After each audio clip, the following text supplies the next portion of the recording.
factors that determine that? That's a really good question, and typically, if it was a witnessed incident, somebody had eyes on the victim and how they went in. Were they in a vehicle or were they not in a vehicle? A lot of organizations, that time frame is an hour and a half. So that's a tough call to make. But is there always possibility that there's somebody trapped in an area that there's breathable air there, underneath an object? That's always possible. So I guess that's why I say their initial efforts in the rescue mode for sure are going to be focused on the surface areas, clearing all the surface areas they possibly can, ensuring that there's nobody there. Absolutely. And as you know very well in your capacity with the U.S. Water Rescue Dive Team, it is such a meticulous effort. Because again, like you said, one doesn't know and one never wants to lose hope. So again, it's just a very meticulous procedure right there. Before we let you go, Shane, are there any last thoughts that you have when taking a look at this video right here or just listening to all of the information come in? Like I said, it's going to be a massive operation. I'm sure it's going to be a huge team effort, and our thoughts and prayers go out to all the first responders and the dive teams that are out there, and especially to the victims in this. Our thoughts and prayers go out to you. Shane, thank you so much for taking the time to speak with us and giving us that really important perspective when it comes to what these search and rescue efforts entail, particularly as it relates to water rescues. So thank you so much for taking the time. We appreciate it. You're welcome. Thank you. Absolutely. All right. So we also want to share with you a programming note. Again, this is a live look at a podium that we have been sharing with you on and off throughout the morning hours here on Live Now from Fox and at noontime. So really any moment now, we are expecting the NTSB to hold an update on this Maryland bridge collapse. And earlier we heard from the governor of Maryland, we heard from the mayor of Baltimore, we heard from an FBI spokesperson. We also heard from the U.S. Coast Guard when it comes to everything that this entails. And again, the NTSB now working with engineers to evaluate structure crews. Okay, so I'm just getting some new information from my producer. Right now, the NTSB has postponed their noon briefing now to 1 p.m. Eastern. But we also want to share with you everything that's going on with our DC affiliate as they also have extended coverage. And so again, we do want to pivot and share with you what their information and what their live coverage entails. Officials, including Governor Wes Moore, this morning, they held a pretty comprehensive news conference on what we knew and know, rather, to this point. And certainly so many questions out there. People talk about the rebuilding effort, but of course, right now, the focus is on finding, hopefully, those 6 people, at least 6 people believed to be in that water. Hopefully we get some more answers soon. Like you mentioned, Marissa, in my 21 years of dealing with the White House and various administrations, I know 12 o'clock does not mean 12 o'clock, but it will happen at some point, and we will hear from President Biden. And then, depending on how long he speaks, after that, at some point, roughly around 1 o'clock, we will hear from the NTSB. Hopefully we'll get some answers, because all we've received so far this morning are more and more questions. Somebody who's trying to get some answers for us on the personal level, one-to-one, is Dave Kaplan. He's here where that bridge collapsed. And actually, David, you're right, where vehicles would typically be driving on the on-ramp to get on that bridge.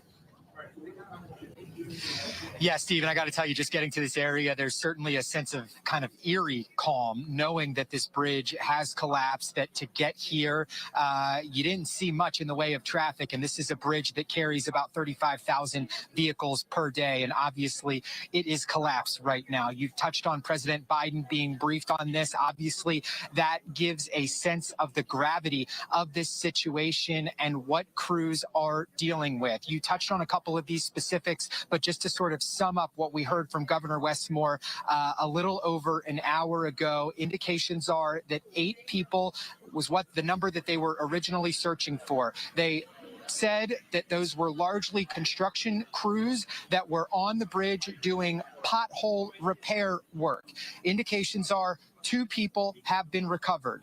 One of them declined to get treatment. The other was transported to an area hospital. At last check, 6 people remain unaccounted for. I can tell you, just having been at the scene, and we've been bringing this to you for the last couple of hours since Fox 5 got to the scene, we have seen air efforts. We know that there are boats in the water working as part of this search and recovery effort that definitely does remain, as we mentioned, active and ongoing at this time. Several other leaders were part of this briefing just a bit ago. I can tell you that right now the FBI is saying they do not believe that terrorism was involved. They believe preliminarily that this was some sort of accident or issue with the boat. Certainly, that is what we're partly hoping to learn more about, potentially what happened when the Ntsb does this briefing at 1 o'clock. We may learn some if we hear from President Biden as well about what preliminary indications are about what happened.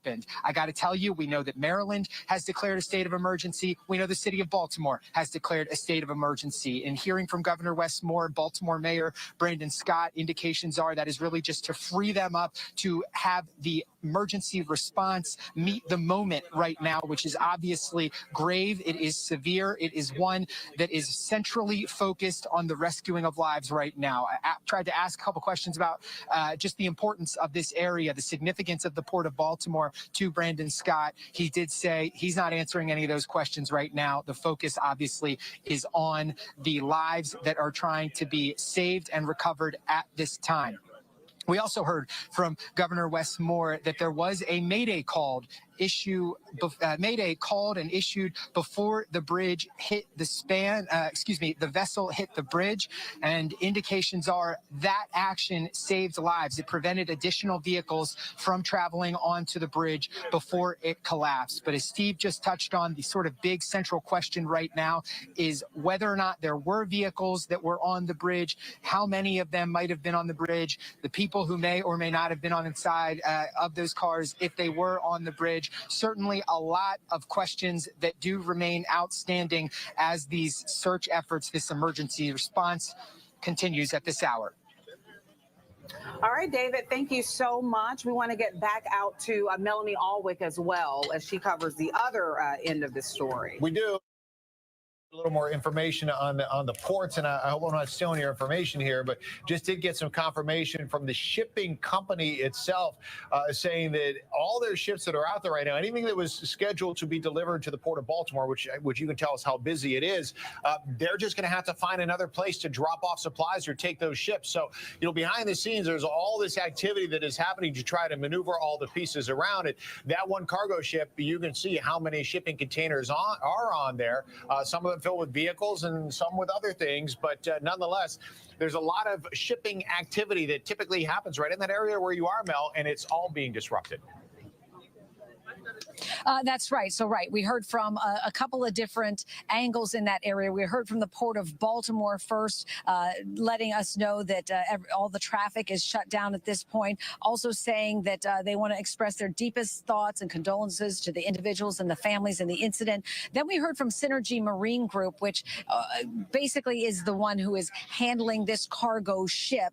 They did say, again, confirming what we had heard, but this is direct from the ship for the first time, that there were those 2 pilots on board that were piloting the ship out of the port, and saying they don't have an exact cause right now, but adding that all of their crew members, the 22 Indian crew, are accounted for and safe. And then we heard from Maersk. You've some people have become familiar with the Maersk shipping company, and they had chartered this cargo ship. They also are saying that no Maersk crew and personnel were on board the vessel, but because of the damage to the bridge and the debris, it's not going to be possible for any of their cargo ships to come in and out of the port. For cargo already in the water, saying they're going to try to find a nearby port where they can discharge the cargo. But yes, this is going to have a major disruption there. My next question would be some of the cruise ships that come in and out of Baltimore as well, whether they are impacted. So we're working on that angle for you too. But as we've been saying, all of this is sort of ancillary to the human impact here, and the people that have been working so hard to try to conduct this search and rescue operation, and the families of these road workers, these construction crew workers, just doing their job, trying to get through the day and get home to their families. Always a concern when you have loved ones that are out working on the roads. Never, ever, I think, in anyone's imagination, thinking that this would actually happen. But it was. And again, you are listening to our DC Fox affiliates right there, talking about the human aspect of all of this, because again, 6 people do remain unaccounted for as the search efforts continue following this devastating bridge collapse. But we also do want to let you know that any moment now we are expecting President Biden to hold an update from Washington, D.C. on this Maryland bridge collapse. Meantime, we do want to shift gears right here, because we do want to bring in Senator Johnny Salling, who represents this area of Baltimore right here. And Senator Salling, thank you so much for taking the time to speak with us during such a difficult time. Thank you very much for this opportunity. Absolutely. And of course, thoughts and prayers for all of those who are still unaccounted for. And I'm sure that you have been in very close contact with state and federal officials, as this is a multi-agency event. What can you share with us at this point in time? Well, just to say first, just we're praying for the families and for the lost, for these that are lost and they're still looking and searching for them right now. We're praying for all those that are searching for them, the divers, the Coast Guard. Praying for every part and every acting part that's out there searching and looking for those lost. We're praying for the families. This is just heartbreaking, knowing that in my district of Baltimore County, which is the 6th district, it's Dundalk, it's Essex. We have the Port of Baltimore, but we also have Tree Point Atlantic, which is the old Bethlehem Steel Plant. And we depend on those areas with 13,000 workers at Tree Point and many more than that at the port. And we're very concerned. We're trying to work with our federal, state, and local partners in emergency services and letting our people know what is going on. And I had a briefing with the governor's office at 11:30, and we're talking about the important issues right now and how we're going to move forward. Absolutely. And again, this is a multi-agency rescue and search effort right now. Dive teams, helicopters, boots on the ground, no stone left unturned. Again, especially, our hearts go out to the families of the 6 unaccounted for. And again, all of this unfolding at 1:30 in the morning as a construction crew was working on the bridge, never anticipating that any such a catastrophe could happen. When you were first alerted, what were some of those first conversations that you had? When I got a call early this morning from the president's office, from the Senate, also a call from a friend that I know worked in the area that was concerned. I got a couple phone calls, and I didn't know at first what was going on, but when I saw what happened after the fact, when they sent me a photo, I was in awe and I was in shock, as a lot of us have been, and we still are. Is this real? So after I got that information, I reacted. I made phone calls. We're getting, as we all got texts like you wouldn't believe. I'm on and on. Been in conversations with the president's office and all those that I've mentioned, but and still right now very concerned about the ongoings. And we're hoping that we can work with the right partners that are out there and to move forward and find maybe a different way we can do this. As we build our bridge, as we build infrastructure, working with every department. And I'm going to emphasize, this is not a party issue. This is a people issue. We need to look at this and say, what can we do now to move forward, working with our partners in every department? Absolutely. And you really share such an important point when it comes to such tragedies as this. It is so important to put the politics aside and see this from the human perspective. And again, we are taking a live look at this aerial view, and it's just devastating to see the bridge such as this. And of course, those who were impacted, the families, the crew members. When you're taking a look at efforts beyond today when it comes to rebuilding. And again, this is a major bridge in the Baltimore area, a major port. It's so important when it comes to supplies and deliveries, as well as transportation and daily commuting. When it comes to a project such as this, how does one move forward? Where I part of the budget and tax in the state of Maryland. I also part my subcommittee's transportation. So I have great contacts with our directors, with our secretaries. And now moving forward with this, we let people know the other areas of access so they can move and continue to go to work or go to other places that they believe they thought maybe they were stuck, but no, we have other avenues. So we give them those options and make sure that it's available to them. But at the same time, when we get these updates, we make sure that they know the updates as well.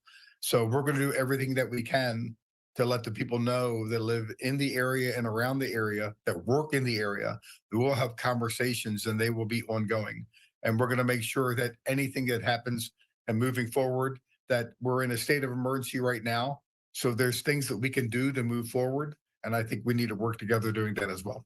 And again, that's so important because, again, Maryland right now in a state of emergency as there are continued efforts regarding this breaking news. When we're talking about moving forward, what does the timeline look like? I'm assuming months, but could it even be years? That's possible because of knowing the situation that we're in right now. I think knowing the availability, I guess you can say, of what we're going to have. You talked about materials, the things that we need, the important people that do this type of work. We have great workers. I just want to let you know, and they're non-union and union workers that have worked on these types of bridges, that worked at Bethlehem Steel for many years and did some major repairs. We have the operating engineers, we have the builders that are here that can do the work. And I thank those good workers that are out there. And that's how we need to do. We need to work with those people, move forward quickly, swiftly, and get the work done, but do it in a way that we know that it's not just getting a work or getting a job done. We're doing it in a safe manner because safety matters. Absolutely. It is paramount when it comes to it's everything, really. Senator Salling, we do thank you for your time. Any last thoughts that you want to share with our Live Now from Fox viewers as we continue to follow all of the developments happening right now from Baltimore, Maryland? We pray for the families. We pray for those that are lost. I want the people out there to just mention a little prayer today for those that are out there now working and are doing their job, but they're the Coast Guard, they're the divers that are out there searching and doing their work. So pray for our leaders, pray for those that are making those decisions. We need your help and we need your support, need your prayers. Absolutely. And at a time like this, it is so important to come together in unity. Senator Salling, thank you so much for your time. And again, all of our thoughts and prayers are with all those affected and all those who are currently working so hard in this catastrophic situation. So we thank you for your time. Thank you for your time. God bless you. All right, so we are continuing to take an aerial view from Baltimore, Maryland, but we also want to share with you this live view right here because, again, this is a live look from Washington, D.C. As any moment now, we are expecting President Joe Biden to hold a press conference on the Maryland bridge collapse right here. And again, you can see the photographer zooming in on the podium right there.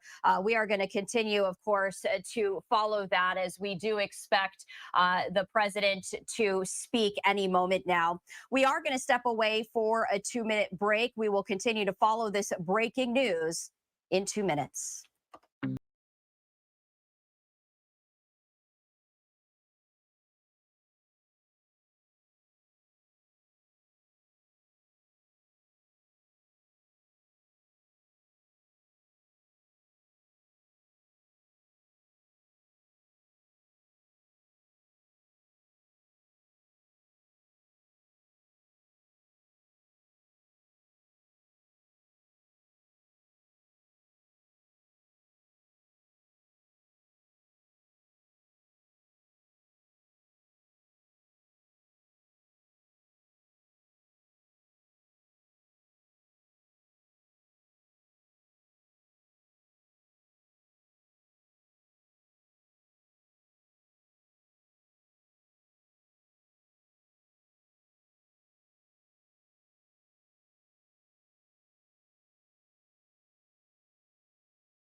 Welcome back to Live Now from Fox. And you're taking a live look at two different areas. On the left-hand side of your screen, you're taking a look at a podium. This is from the White House, as any moment now we are expecting President Joe Biden to hold a press conference on the Maryland bridge collapse. And on the right-hand side of your screen, this is a live aerial view of that bridge collapse right here. And you can see the very large ship that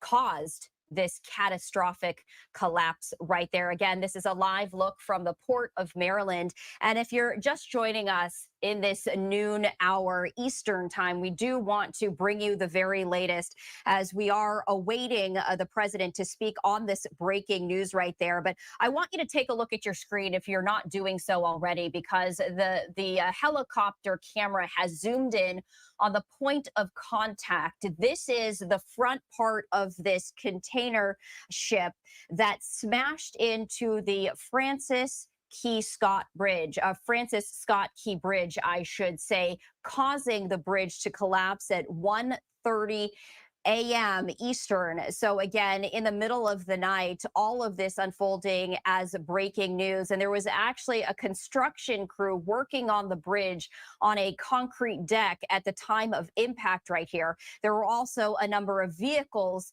on the bridge that then plunged into the water. So right now there are rescue and search efforts underway as helicopters, dive teams, the U.S. Coast Guard is having a multi-agency effort to find those unaccounted for. At the very latest, what we know is this: 6 people remain unaccounted for after this bridge collapse. In all, officials say there were 8 people on the bridge at the time of the collapse. However, rescue crews were able to retrieve 2 individuals, one who had to be taken to the hospital, the other who did not require that level of medical attention. But again, this is a very extensive search effort as crews continue to work to find and locate the 6 people unaccounted for.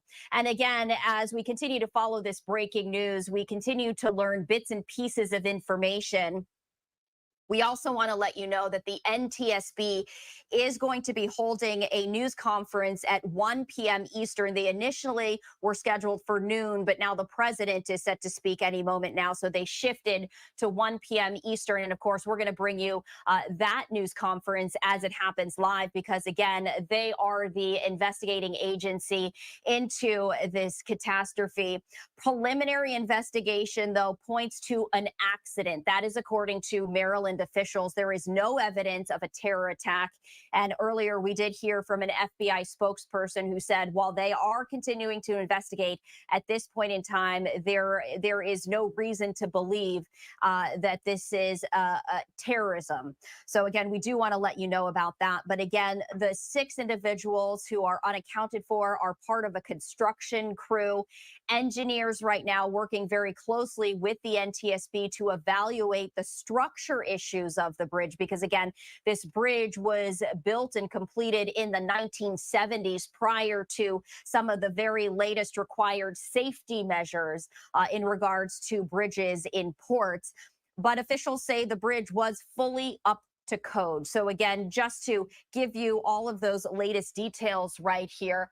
And earlier we heard from the Maryland governor, Governor Moore, who said that there was actually a Mayday call that happened right before all of this unfolded yesterday or this morning, I could say. And there was a very quick response, he says, that saved lives. Someone on the ship called out a Mayday, and crews were able to stop cars from continuing to go onto the bridge. But again, right now, rescue crews are continuing to search for any survivors after this very large container ship smashed into this bridge. And just to give you an idea of just how big this bridge is, it's a 4-lane bridge. This is in the U.S. port of Baltimore. But again, there was construction happening in the overnight hours. And so the 4 lanes were narrowed down to 1 lane, which again slowed down the number of cars allowed on that bridge. And again, all of that very likely saved lives right there. We heard from the spokesperson for the Baltimore City Fire Department, who called this a mass casualty multi-agency event. And again, this operation could extend for days. Of course, the removal of all of this could be weeks, it could be months. And then we were hearing from Senator Salling, who represents this area of Baltimore. We had him live right here on Live Now from Fox. He's saying that, again, now is the time to put politics aside, to come together to rebuild this bridge in a very safe manner. But that, again, could take years. So as you're taking a look on your screen right now, these are live aerial shots right here. And we are awaiting the president to speak any moment now. We are going to step away for a brief 2-minute break. On the other end of that break, we will continue to follow this breaking news.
Welcome back to Live Now from Fox, and you are taking a live look at 3 different live locations as we continue to follow the breaking news of this bridge collapse in the Port of Baltimore.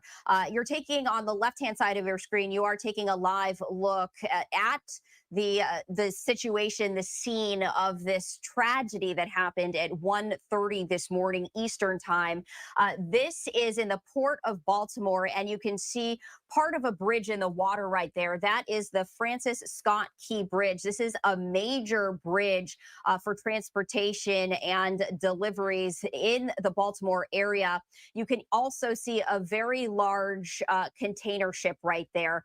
And that container ship actually ran into the bridge at around 1:30 Eastern time. So again, there is a massive effort underway to determine exactly what happened, what caused this container ship to smash right into the bridge, causing the entire bridge to collapse. In addition to that investigation, there is the human aspect, as 6 people remain unaccounted for following that collapse.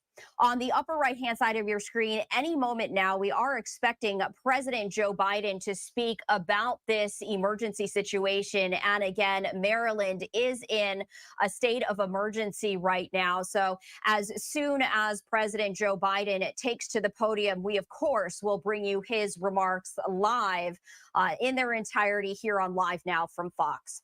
On the lower right-hand side of your screen, you are taking a live look at another location in Baltimore, Maryland. This is where we are expecting the Ntsb to provide their update on the bridge collapse. And again, that is scheduled for 1 p.m. Eastern time. And you can see the large number of microphones. This is the same location where we heard from the governor of Maryland, where we heard from a spokesperson with the FBI, a spokesperson with the U.S. Coast Guard, as well as the mayor of Baltimore, as they updated the various aspects of this investigation. So we are continuing to follow all of this, but we also are following the extended coverage from our team with Fox 5 DC. So we are going to briefly dip into that as we await the president to speak. On the bridge at this point. Doesn't mean it didn't happen, doesn't mean it wasn't there, but as far as officially what the word is, we're not getting anything as far as anyone in any type of vehicular traffic, just those who may have been working on the bridge, either standing on the deck surface or in their personal vehicles at the time. Yeah, but that co-worker's message certainly giving credence to what we heard about the sonar devices detecting cars and other vehicles underneath the water there. So there's certainly much more to it. Also, a lot of people are wondering about what occurred shortly before that collision happened. We can confirm, according to authorities, there was some sort of a power issue or failure that happened just moments before it hit the bridge that was relayed to authorities, and a mayday was called. So they were able to call off and to stop more people from traveling across the Key Bridge. Still trying to work out all the details there, and we hope to get those answers when it comes to things that are moving from the National Transportation Safety Board. They are going to be giving a briefing in about 30 minutes. They said right around 1 o'clock or so. So we're going to have that for you live when it happens. And we'll see if they've been able to put together any more information in the last 11 hours since this impact occurred, that they can answer some of those questions as to what happened. We did talk to some maritime experts who said with a ship this large, if something does happen to push it off course a little bit, it's very hard to get it back on course in a short amount of time, just because it's massive. It's a huge ship. I mean, you can see it just dwarfs what's left of the bridge that's wrapped around it. As a matter of fact, when you see the shot where you see the roadway on top of the front, it's kind of draped over the front part of that ship, and you think about how big a bridge seems when you're on a multi-lane bridge, and it's really just, it looks like a tiny bit of fabric that you tossed across the bow of that ship. Nonetheless, the ship is huge. It is one of many that come in and out of the Baltimore port every day. It's the 3rd busiest port on the East Coast and one of the busiest in the country, number 1 in the country for moving cars and vehicles. And that traffic is all stopped right now. They're not moving any other ship traffic. No cargo is coming in or out of the Port of Baltimore until they find out what is happening with any recovery efforts or whatever they need to do as part of the investigation, which, by the way, that investigation is on all levels, from the city of Baltimore all the way up to the FBI. So there are multiple agencies that are working together in the Coast Guard and the county and the state of Maryland to try to figure out, to the best of their knowledge, what happened. And I'll just add one more point to the investigation. The ship and the shipping company, they have their own investigative team. You have global elements involved here because you had an Indian crew on a Singapore flagged vessel that was headed to Sri Lanka. So you have a lot of elements involved. So the story doesn't just have the world's attention this morning. It has a lot of the world all involved playing out. And only about 30 minutes into that mission, they were scheduled to get there, I believe, April 22nd in Sri Lanka. And one thing we can say, even though we don't know the exact cause of this huge cargo ship hitting the bridge there, Governor Westmore did say during a news conference that authorities at this hour don't have any evidence of terrorist attacks or activity or even intentionality with it. They believe this was simply an accident. Yeah, and the big question is going to be, why did the power fail? Right? Because if that's what started the whole thing in motion, we know from maritime experts that if the power does fail, if the rudder is not pointed straight, or if there's, water, if the river is flowing at a rate that's going to potentially move that ship, then it's hard to course correct. And this ship was traveling at approximately 8 to 9 knots, which was a decent speed in the harbor area, according to maritime experts, to try to turn it. We did see, and you do see on the video when you watch it, that the power goes out, comes back on, then appears to go out again a second time. It did go out with enough warning that the crew was able to issue a mayday from the cockpit of the boat. Question is, was it enough time to get everyone off the bridge? Now, we have heard some stories, and some officials had said that they were able to stop some traffic from getting on the bridge, but clearly there were still people on the bridge in their vehicles, and maybe there just wasn't enough of an effort to get to those people, depending on how far out they were, right, from where you would stop the bridge traffic from entering, because the bridge itself is 1.5 miles long. You got to wonder what more could have been done to avert the scene that we see here. And also, we should mention that the crew members are still on that ship as we talk about it, and they've been in communication with the Coast Guard throughout the course of this morning. And also for people who live and work in that area, they've been gathering as close as they can get and speaking with our reporters, talking about the emotional impact of this, but also financial. A lot of people have to get through that area and depend on the Port of Baltimore for a living. So there are certainly multi-layers to this multi-agency effort. 22 crew members on board and 2 local pilots from the Baltimore area that will help steer that ship through the challenging areas like underneath the Key Bridge. They are well-seasoned watermen, and they were on board, 2 of those pilots, in addition to the 22 crew members. So you're right, Marissa. I mean, the first step that you take is to deal with the human element and to try to, at this point, it looks like more likely than not, a recovery effort. That is first and foremost. Then the investigation into what caused the ship to sway, lose power, end up in that bridge support, which brought down the bridge around it. And then after that, you have to look at the long-term fixtures, which is the economic aspect of it, the transportation aspect of it, rebuilding a bridge, which Governor Westmore said that they will do. But keep in mind, this bridge, when it was built, and it was built 50 years ago, took 5 years of construction time, plus the planning time in advance. And you don't typically have a backup plan ready to go because you never think you're going to be in this situation. So my point is, we don't know until we talk to other officials, and they don't know because they haven't figured out the timeline yet, how long it will be before there is another crossing in place, whether temporary or permanent. But it's not going to be tomorrow. It's not going to be next week or next month. Yeah, you mentioned the word timeline, and right now, in the essence of time, the focus is on finding those people. And I got to tell you, it's now 12:37. This happened at 1:30 in the morning. You know, we're looking at multi-hours now that we've been waiting, and so far, only 2 out of the 8 people, the 8 construction workers, have been rescued. rescued. And they were rescued right away. And they were rescued right away. One in serious condition, but still with us. And earlier this morning, they were talking about how difficult it was. You had low visibility. I mean, it's dark at 1:30 in the morning, freezing temperatures in the water. And then further in the morning, we talked about the tide coming in, just a series of challenges. I know that later on in our coverage, we will speak with an underwater expert who will go deeper into the challenges that individuals face who unfortunately end up submerged in a river, in water there, and also what the search and rescue operations, what they're trying and having to go through in the midst of finding them. I'm curious to hear about that because it's our understanding that the water temperature at the time at about 1:30 this morning was somewhere around 48 to 50 degrees. And, some underwater experts will tell us that your survival rate in the best condition maybe up to around 10, 11 hours, which is where we are right now.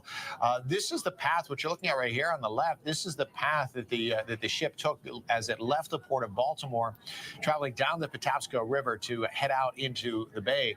And you can see the Dolly is the name of the ship heading out there, and then it just veers ever so slightly. And that, unfortunately, is where it veered right into that bridge support. And as you've seen from the video, the bridge then just looked like a house of cards or a Lego set or an erector set, whatever. I mean, almost looked like, if it was an implosion, but nonetheless, it wasn't. The ship hit it. It came down, and that's where we are right now. The result's still the same, though, when you look at the aftermath of it. And again, we are awaiting President Biden. He's going to address the nation regarding this Baltimore bridge collapse any moment now. You can see them in the Roosevelt room there, setting the podium for him to speak. That should have been our last heads up, and a little inside baseball there is typically you'll have the officials that will come out before the president does so that the media can do a check for their equipment, microphones, lighting, etc. So we should be hearing from the president within 2 minutes. That's typically the warning we get when the last official will come out to do their final test. So we will hear from the president in just a couple of minutes. In the meantime, as far as what's happening now, as we mentioned, there are crews, like Marissa said, that a lot of folks didn't even know existed. For example, the FBI brought in their own underwater team of equipment so that they can do underwater searches. There are sonar searches that are looking for any signs of vehicles that are underwater, or heat searches to see if they have any signs of heat, whether from a vehicle or from a person that are underwater. And then, of course, every rescue boat that they could find from the area has been there. Coast Guard helicopters have been flying over D.C. on their way up there. So folks are trying to help as much as they can from all the surrounding communities as they lead this team effort to try to do whatever they can for the families of those who are still missing. And we know both the governor of Maryland, Wes Moore, and including the city of Baltimore's mayor have issued state of emergencies, which of course free up resources to help with this as we move forward. And for President Biden, who we're expecting to hear from in less than a minute now, he has to speak to the nuts and bolts of what happened, but also the emotion that so many people are talking about all over the country, all over the world. That video going viral of the actual collapse this morning. Hard to view, but even harder to ignore. Well, you couldn't watch it without gasping for the first time. I mean, I just challenge anybody to not have had an immense reaction the first time that they saw the collapse, which is what you're seeing again here. I mean, now you've seen it 100 times. It doesn't get any easier. It just, like we've said before, and like elected officials have said, as you see the bridge deck just separating right there from the bridge itself, it looks like this was something that was a special effect in a movie, not an interstate highway over a massive waterway 1.5 miles long just outside of Baltimore. And we know that so many families are still gathered. We had Bob Barter. He's live not too far from the Key Bridge there in Baltimore at a Royal Farms convenience store and gas station. And that is where many of the relatives and friends of those construction workers believed to have been on that bridge at the time of the collapse had gathered. And of course, lots of emotion. He even spoke with another gentleman, Mr. Campos, a fellow construction worker at that site, who said, I probably would have been on that bridge if it weren't for a schedule change recently. And so it's just a lot happening, and people still lots of questions. I was looking behind Bob during that live coverage there at the gas station, and every single person was on their phone. checking for updates. And we hope to get more updates, not only from President Biden, but also Ntsb. We expect to hear from them at 1 o'clock. Hopefully they'll have some answers as to, what happened and what led that ship to veer off course, because that is the question that everybody seems to be asking this morning. I mean, from the early morning hours, everybody wants to play detective in the early stages of an investigation as to what they think may have happened, but there are very few who will be able to actually figure it out. But as you can see on the left there, I mean, so many of these small boats that are up there, whether they are fire boats or dive boats, investigative teams, police boats, military boats, Coast Guard boats. I mean, so many vessels that have been in the water for the last 11 hours. And as far as the actual container ship itself, that crew of 22, which was going to spend the next month on the open water heading to Sri Lanka, that crew is still on board that vessel. Now, we don't know, as far as investigators that have boarded that vessel, to talk with them, to interview them as to what happened. That is still to be determined as far as how much they've been able to learn. That hopefully we'll get some of those answers during the Ntsb briefing coming up at about 1 or whenever the president is done speaking. But you can't help, in looking at the damage, not think about the rebuilding effort in the months and the years to come. We know it will be substantial.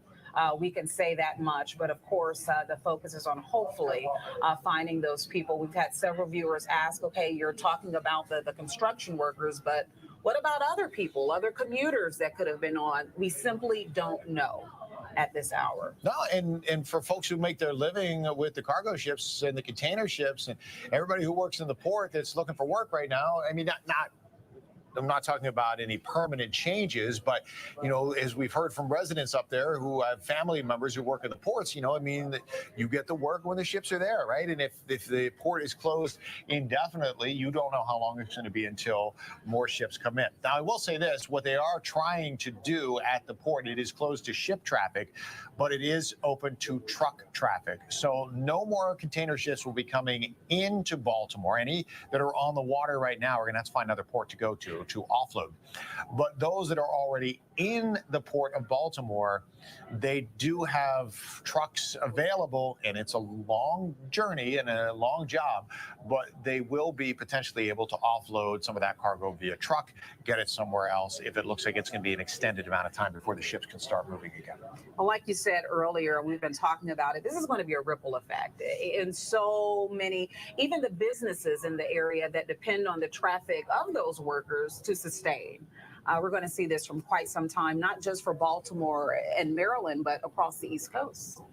Yeah, no doubt about it. I mean, and then you think about just the bridge itself. And, I mentioned earlier, this is the Baltimore Beltway. So if you think about our D.C. Beltway, years ago, Marissa, before you got to town, but not that much longer before, when they rebuilt the Wilson Bridge, I mean, this was a process that took years. And they had the other bridge open, so you didn't have an interruption in flow, but you had delays on and off and getting that project completed, and you have a lot of delays that will slow things down.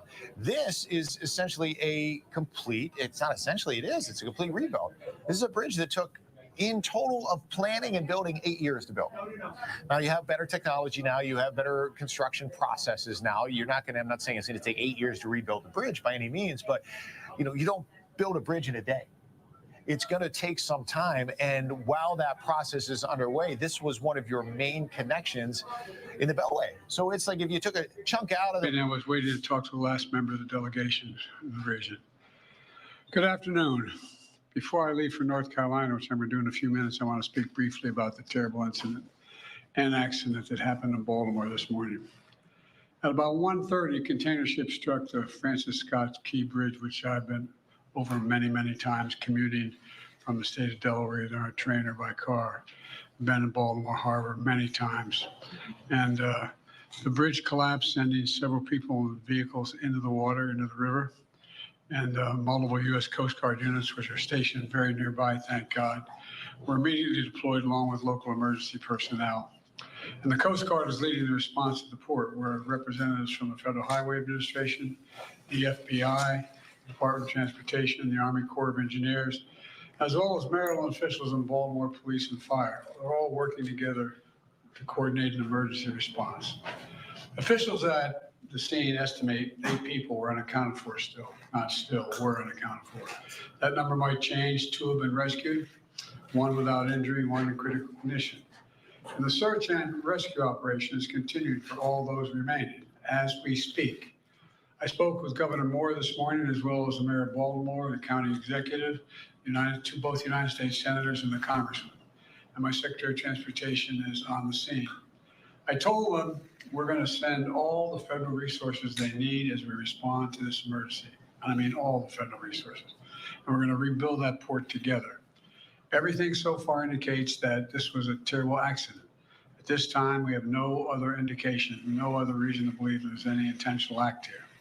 Personnel on board the ship were able to alert the Maryland Department of Transportation that they had lost control of their vessel, as you all know and reported. As a result, local authorities were able to close the bridge to traffic before the bridge was struck, which undoubtedly saved lives. Our prayers are with everyone involved in this terrible accident and all the families, especially those waiting for the news of their loved one right now. I know every minute in that circumstance feels like a lifetime. You just don't know. It's just terrible.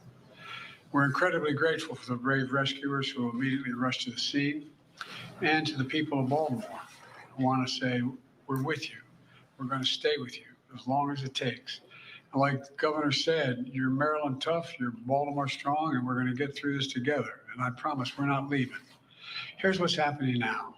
The search and rescue operation is our top priority.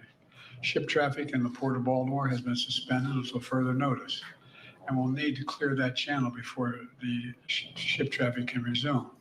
The Army Corps of Engineers is on the spot and is going to help lead this effort to clear the channel. The Port of Baltimore is one of the nation's largest shipping hubs, and I've been there a number of times as a senator and as a vice president. It handles a record amount of cargo last year. It's also the top port in America for both imports and exports of automobiles and light trucks. Around 850,000 vehicles go through that port every single year, and we're going to get it up and running again as soon as possible. 15,000 jobs depend on that port, and we're going to do everything we can to protect those jobs and help those workers. The bridge is also critical for travel, not just for Baltimore, but for the Northeast Corridor. Over 30,000 vehicles cross the Francis Scott Key Bridge on a daily basis. And it's virtually, it's one of the most important elements for the economy in the Northeast and the quality of life. My transportation secretary is there now. As I told Governor Moore, I've directed my team to move heaven and earth to reopen the port and rebuild the bridge as soon as humanly possible. And we're going to work hand in hand with the support of Maryland to support Maryland and whatever they ask for. We're going to work with our partners in Congress to make sure the state gets the support it needs. It's my intention that the federal government will pay for the entire cost of reconstructing that bridge. And I expect the Congress to support my effort. This is going to take some time. The people of Baltimore can count on us, though, to stick with them at every step of the way until the port is reopened and the bridge is rebuilt. You know, we're not leaving until this job gets done. Not leaving until then. So I just want to say God bless everybody who got everyone harmed this morning and their families. And may God bless the first responders, many of whom risking their lives.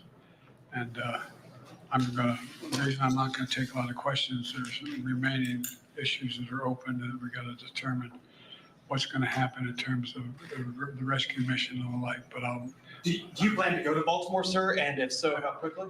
I do, and as quickly as I can.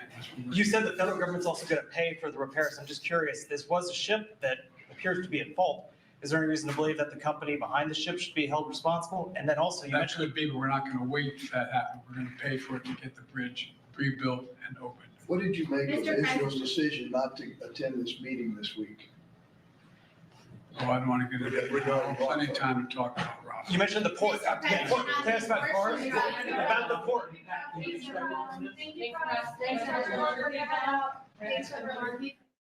All right. So President Joe Biden delivering some brief remarks regarding the Maryland bridge collapse right there. And again, he really didn't answer any questions from journalists who were very eager to ask him a number of questions. But you heard Mayor and again saying that he is doing what he can to help facilitate the breaking news. And again, you are taking a live look from two different vantage points of this breaking news right here on the upper right hand side of your screen. screen, that is an aerial location of the bridge collapse in the Port of Baltimore on the lower right-hand side. That is the very large container of ships that you're taking a look at right now. And you can see that the feed that we had has now ended. We are going to step aside for a 2-minute break here on Live Now from Fox. But on the other side of the break, we are going to be speaking with Dr. Nur Yazdani, a professor of civil engineering at the University of Texas at Arlington, on the very latest on this issue. We'll be back in 2 minutes.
Welcome back to Live Now from Fox, and we continue to follow this breaking news right here out of Baltimore, Maryland, where a very large ship with a lot of cargo on it, you see it right there live on your screen, it collided with the Francis Scott Key Bridge in Baltimore, Maryland at around 1:30 Eastern this morning, causing that bridge to collapse. At this point in time, 6 people remain unaccounted for as rescue crews were able to rescue 2 individuals earlier this morning.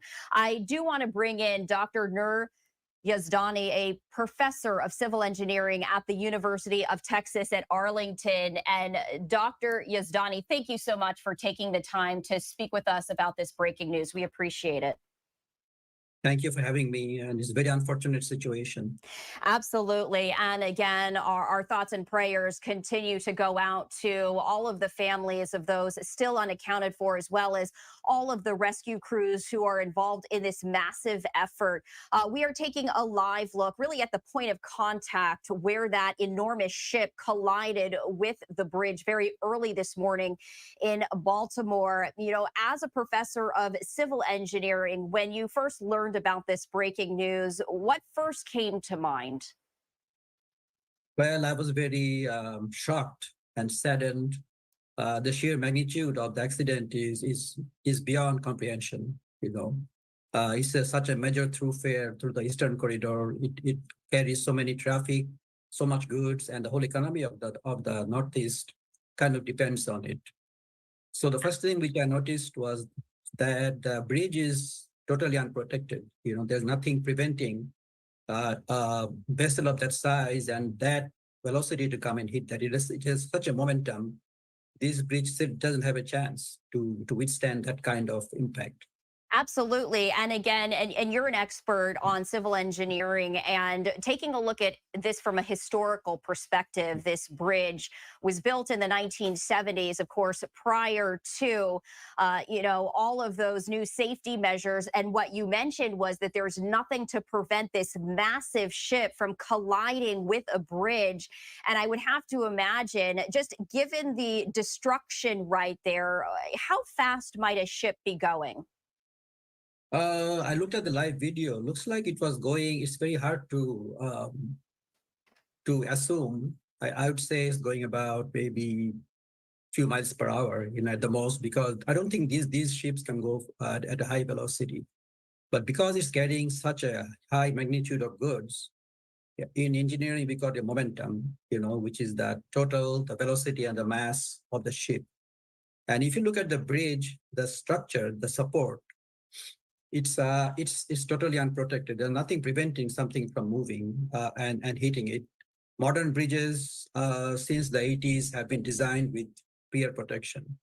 So either the new Sorry, no, go ahead. absolutely. And not to cut you off, but I do want to bring this in full right here. So as you give your explanation and your descriptions, our viewers here on Live Now from Fox can really see the scope of all of this. So please continue. I just wanted to bring this full because, again, I mean, as you mentioned, when we first learned of the news, I think all of us just gasped seeing that video. It's quite shocking. And now in the daylight hours to see the devastation is also heartbreaking.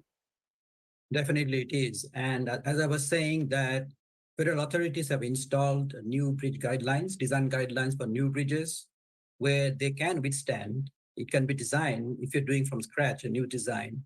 But existing bridge, what we do is we build what we call islands around it, the shipping channel, where a high volume ship like that can hit that island barrier, and it gets deflected from the support.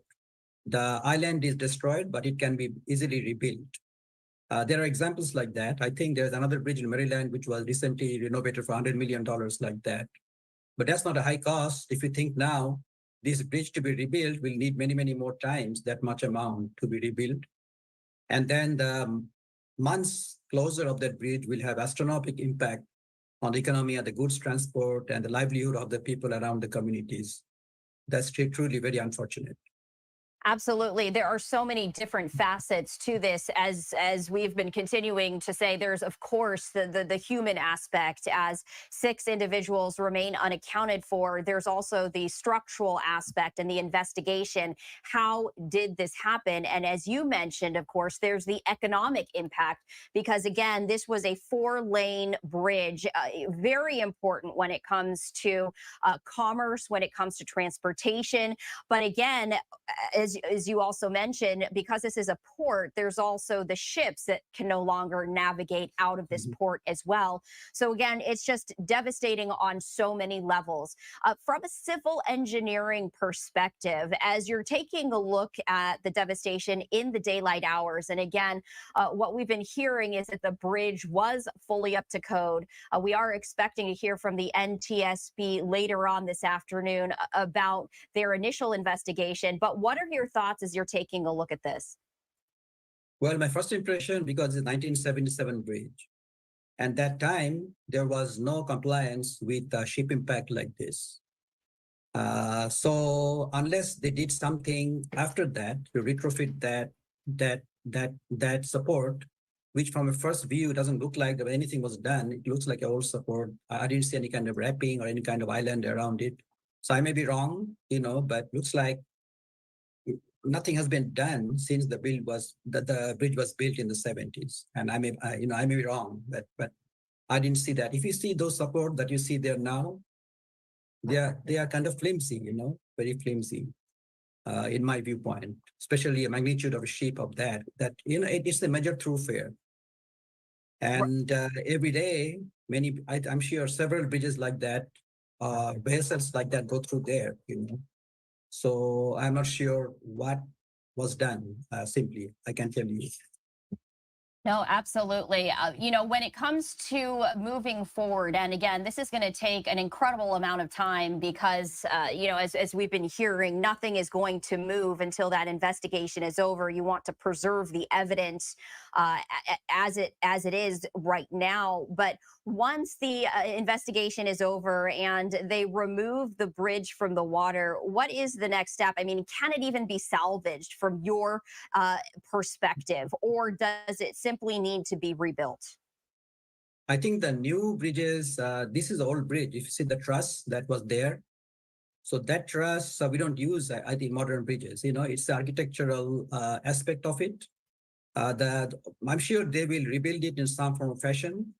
Most likely it will be higher than this existing bridge, and the supports will be designed and constructed for that purpose, so that they can anticipate, statistically speaking, what kind of vessel will be going through there, what's the probability of hitting, and maybe the ship captains are more aware of the situation, how to properly navigate. I'm not sure why that ship came that way.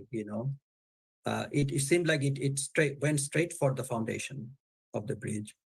Absolutely. And again, the investigation still very much in the preliminary stages. But is there anything else from your perspective and background that you can extrapolate from this? Anything that stands out to you? I mean, is it unusual to see something like this? Is this how a bridge should respond if it is hit by a ship of this magnitude? Is this typical, or would you say this is atypical? Well, I can tell you there are the hundreds of bridges like that, old bridges. There is no money for the federal government or the state government. Sorry, my phone is ringing. to retrofit all the bridges. I know that there is infrastructure bill that was funded a couple of years back. A lot of money coming around, but there's so many bridges that needs retrofitting. But again, we need to be judiciously spending that money. A signature bridge like that, which is a lifeline for the community and the surrounding, and that part of the country. That should be priority in terms of retrofitting, making sure that it is ready for any kind of challenge.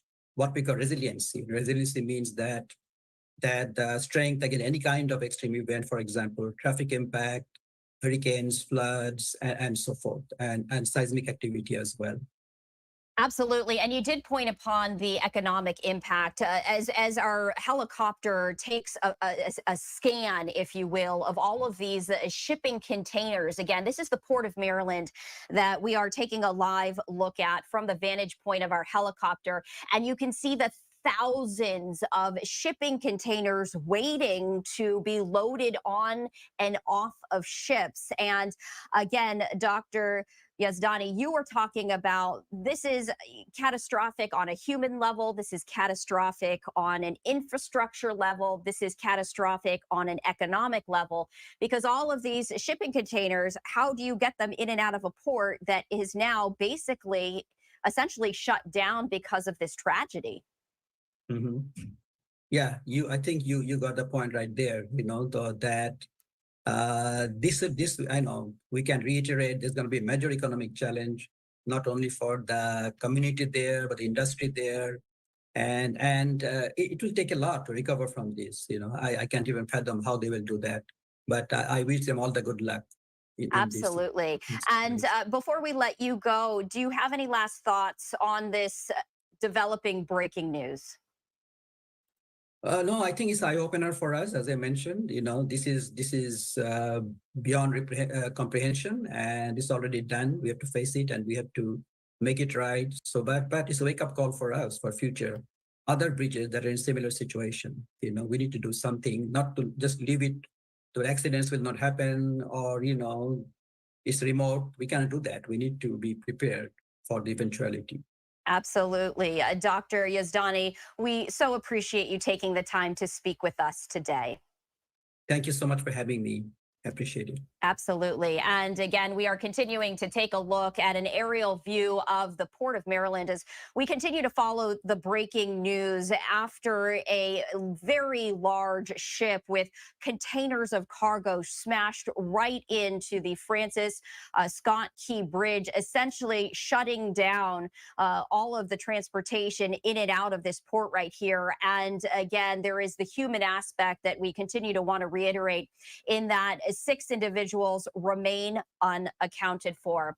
I also want to bring you this live look right here. This is a live look at a podium from Baltimore, Maryland, as we are now expecting the Ntsb to hold a press conference at 2:30 p.m. Eastern. So again, this update has been delayed a number of times, but if you're joining us here on Live Now from Fox, we do want to let you know, hang with us, because again, that press conference, which we will bring you as it happens, that has now been updated to 2:30 p.m. Eastern time. We are going to be taking a 2-minute break here on Live Now from Fox. But again, one last look at the Port of Maryland as we continue to follow the breaking news, as Maryland is now in a state of emergency after the Francis Scott Key Bridge collapsed at 1:30 this morning Eastern. 8 people in all fell into the water, 2 individuals rescued. Rescue crews are still looking for the 6 others. We are going to take a 2-minute break here on Live Now from Fox. We'll be right back.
All right, welcome back in here to Live Now from Fox. I'm Andy Mack. A live picture there in Baltimore, Maryland. Of course, the NTSB is expected to provide an update on this bridge collapse at 2:30 p.m. Eastern. So about 90 minutes or so from now, we'll take you to that live as soon as it happens. I'm Andy Mack here on Live Now from Fox. Thank you so much for joining us as we continue to cover this major developing story in that area there in Maryland off the coast. Of course, we're following all the latest details. I do want to put up just this tweet from the NTSB as they are continuing to follow it. Of course, the Transportation Secretary, Pete Buttigieg, very much a part of a lot of these conversations. The NTSB is launching a GO team to investigate the collapse of the Francis Scott Key Bridge in Baltimore. The media briefing will be held later on today. We've already heard several updates, including from the president, Joe Biden, also from the Maryland governor as well. I do want to give you just a look as well as President Biden potentially getting on Air Force One momentarily.